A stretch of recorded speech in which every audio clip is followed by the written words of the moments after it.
어쨌든 계엄령 사태로 인해 가지고 전 국민들이 정말 안전의 위협을 느끼는 트라우마를 경험한 거잖아. 우리 어른들도 불안했는데 아이들이야 오죽했겠어. 그렇지 막 장갑차 돌아다니고 막 그치. 군인들이 총 막 이런 게 TV에 계속 나오니까 뭔가 되게 엄청나게 안 좋은 일이 일어나는 게 아닐까 불안할 수밖에 없지.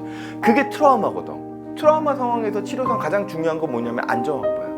국민들의 안전을 위협하는 상황이 벌어지지 않을 수 있도록 조치를 취해달라.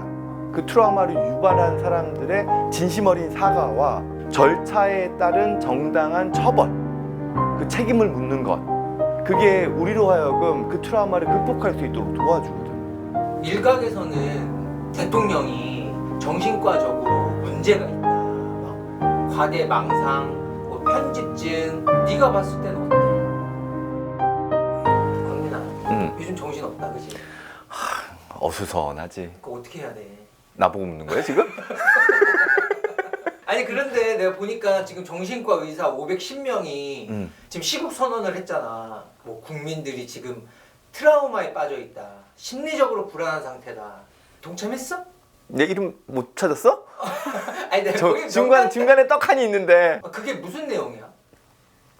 일단 공식적인 정신과 학회에서 내놓은 시국 선언은 아니야. 몇몇 이제 정신과 선생님들 중에서 좀 명망 있고 나름대로의 어떤 존경도 받으시는 선생님들이 이런 시국에 정신과 의사가 선언문을 하나 내야 될 것 같다라고 이야기를 하셨고, 거기에 맞춰서 시국 선언문이 만들어졌고, 그걸 이제 동참할 사람들 모이세요 해가지고 이제 참여를 받았거든. 근데 아마 그 주축이 되는 선생님들이 트라우마 전문으로 하시는 선생님들이셔서 그거와 관련된 내용들이 많이 담겨 있지. 근데 어쨌든 계엄령 사태로 인해 가지고 전 국민들이 정말 안전의 위협을 느끼는 트라우마를 경험한 거잖아. 그치. 특히 뭐 내 딸만 하더라도 그때 막 12월 3일 날 밤에 막 전쟁 나는 거냐고 아빠 어떡하냐고 막 걱정했었어. 정말 불안했었어 애가. 왜냐면 아이들은 인지가 떨어지잖아. 그치. 우리 어른들도 불안했는데 아이들이야 오죽했겠어. 그렇지 막 장갑차 돌아다니고 막 그치. 군인들이 총 막 이런 게 TV에 계속 나오니까 TV에서 막 아이들이 군인들이 총 들고 막 국회에 막 들어가가지고 그것도 일반 시민들하고 대치를 했잖아. 그런 과정을 아이들이 봤을 때는 이거 뭔가 되게 엄청나게 안 좋은 일이 일어나는 게 아닐까 불안할 수밖에 없지. 그게 트라우마거든. 아이들뿐만 아니라 어른들도 다 이 상황을 우리 안전에 대한 위협이라고 보잖아. 그리고 그 일어난 장소가 예를 들어서 어디 전쟁터였어. 휴전선에서 그랬어. 그러면은 그래도 좀 특수 환경인데 지금 그게 아니라 일반 사람들이 다니던 국회 앞 대로에서 그러고 있었던 거 아니야. 그래 나도 맨날 다니던 그 길에서 그러니까 너는 정말. 무서워. 그리고 국회라는 곳은 어떤 곳이야?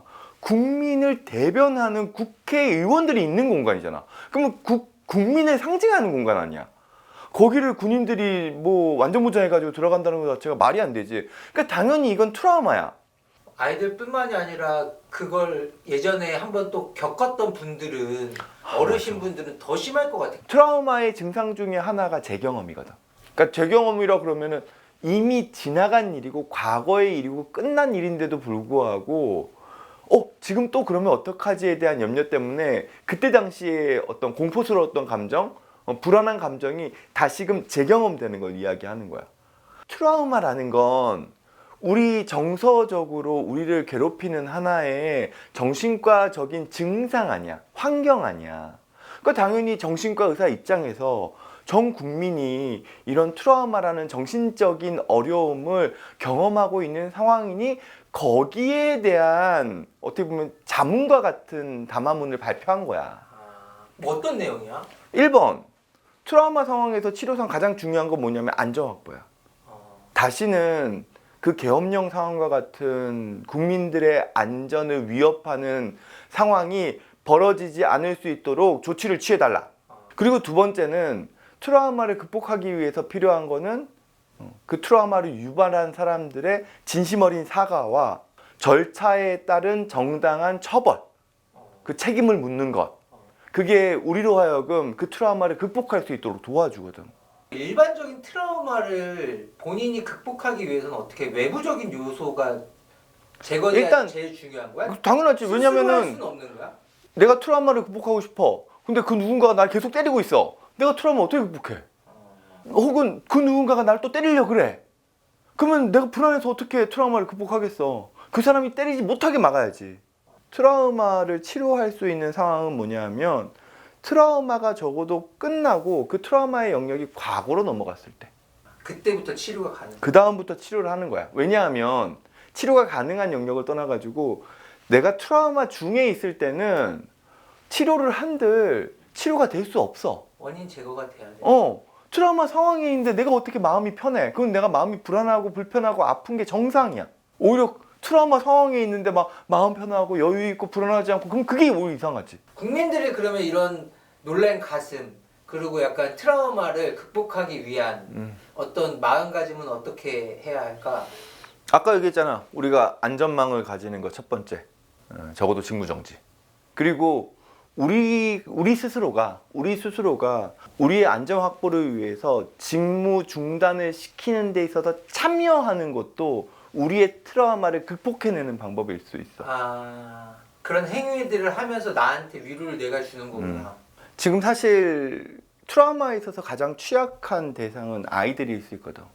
아이들은 지금 합리적인 이 상황 파악이 어려울 수 있잖아.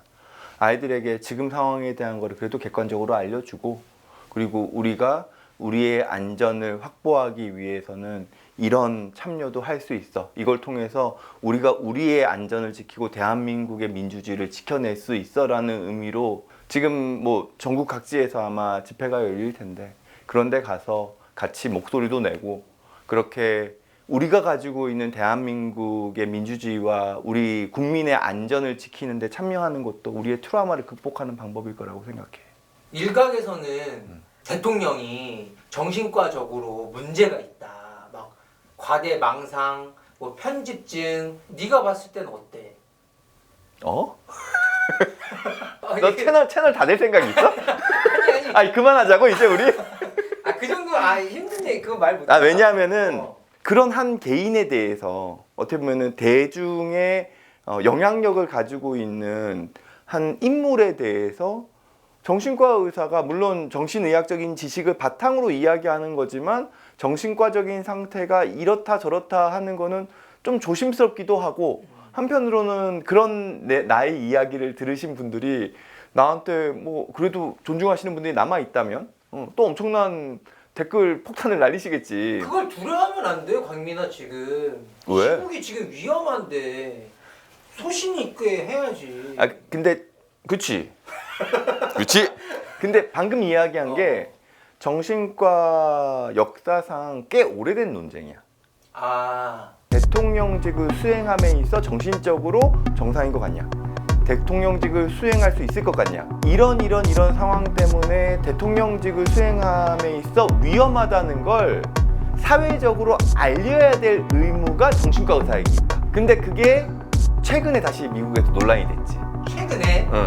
누구 때문일까?